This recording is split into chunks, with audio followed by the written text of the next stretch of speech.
yang menyentuh Kementerian Dalam Negeri.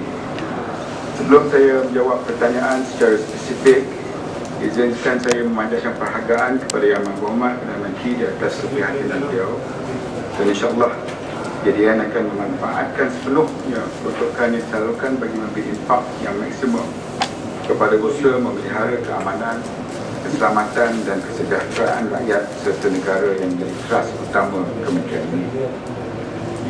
Tuan Yang Ketua, Yang Berhormat Ipoh Timur, Yang Berhormat Tebrau dan Yang Berhormat Batu Gajah telah menyentuh berkenaan dengan pencapaian NKRA untuk mengurangkan jenayah.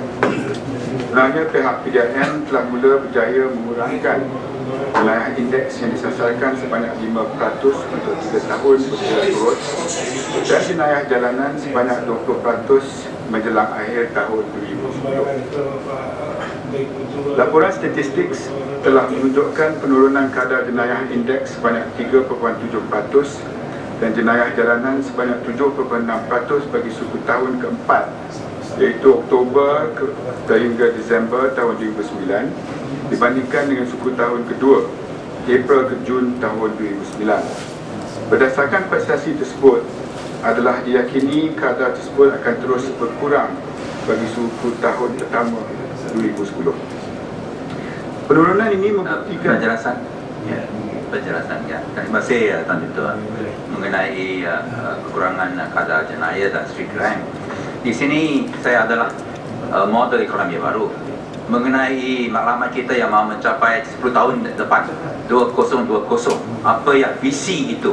Antara lain ialah benefits pada rakyat dengan izin, living and working in safe surroundings. Individuals will live, work, study and play in localities free from the fear of crime. Lagi 10 tahun lah baru free from the fear of crime. Ini patut kekal sebagai tanggungjawab core function pihak polis, bahawa mempertahankan semua rakyat supaya mereka boleh kerja, boleh hidup, boleh main dalam keadaan free of crime. Dan ini nampaknya tidak. Dan sekarang harap kurang itu street crime. Kenapa untuk 10 tahun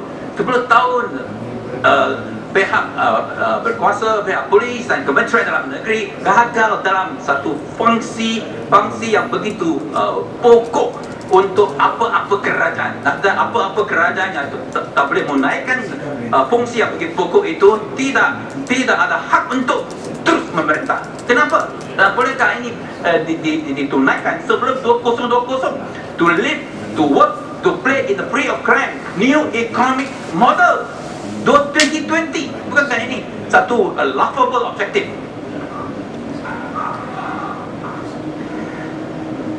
Yang Berhormat mengelirukan sasaran di bawah ekonomi baru dan juga di bawah NKRA.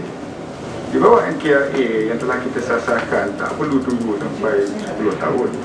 Kita telah pun meletakkan sasaran kita untuk mengurangkan jenayah secara keseluruhannya 5% setiap tahun untuk 3 tahun berturut-turut. Biarlah saya jawab dulu. Itu imagination. Adakah ini dasar ekonomi baru? Umur sembang sahaja. Another pipe dream.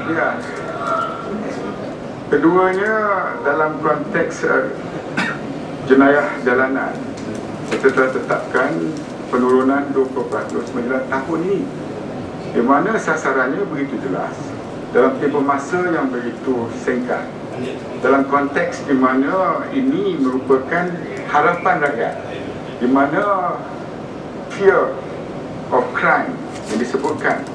Kalau sekiranya jenayah-jenayah jalanan ini dilihat sebagai jenayah yang boleh menumbuhkan rasa kebimbangan, fear kepada jenayah, ianya akan membantu juga usaha kita untuk mencapai apa yang telah pun ditetapkan di bawah model ekonomi baru yang telah pun dibenarkan.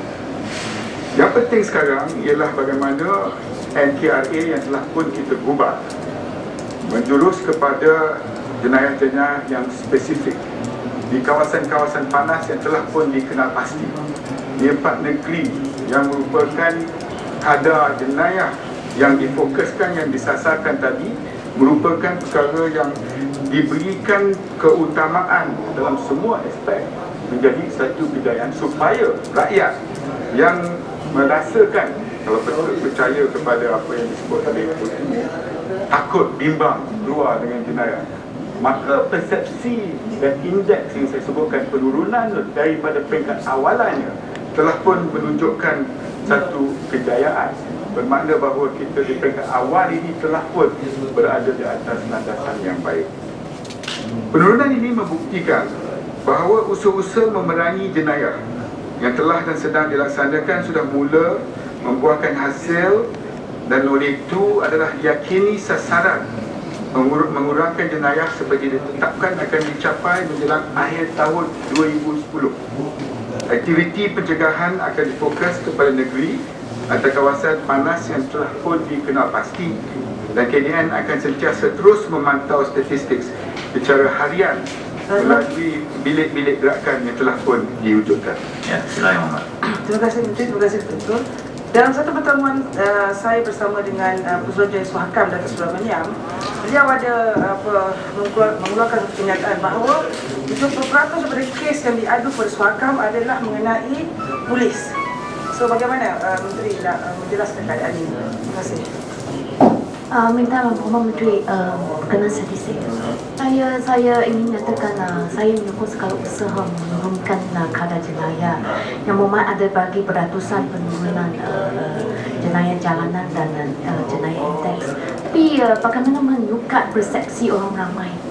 Apa ada dalam short term tertentu 2-3 bulan satu tempoh tertentu buat satu kaji selidik dengan pandangan orang ramai. Walaupun statistik turun, itu tidak pada pendapat saya mencerminkan orang ramai, terutamanya wanita, merasa lebih selamat. Itu perkara satu. Perkara dua, yang memang ada mengatakan ada statistik pantau harian. Mengapakah statistik itu tidak boleh disiarkan dalam laman web PDRM?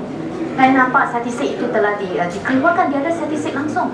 Kalau ada statistik tersebut, kita boleh memantau bersama kerana keadaan jenayah pada masa ini, dan bukan sehingga ada pengumuman dibawa oleh Yang Berhormat Menteri baru kita tahu, oh statistik naik ke turun, jenis jenayah juga dia ada maklumat dalam laman web PDRM. Kita tak tahu. Bila ada ketulusan, kita boleh bersama-sama memainkan peranan. Boleh sekali lagi Menteri?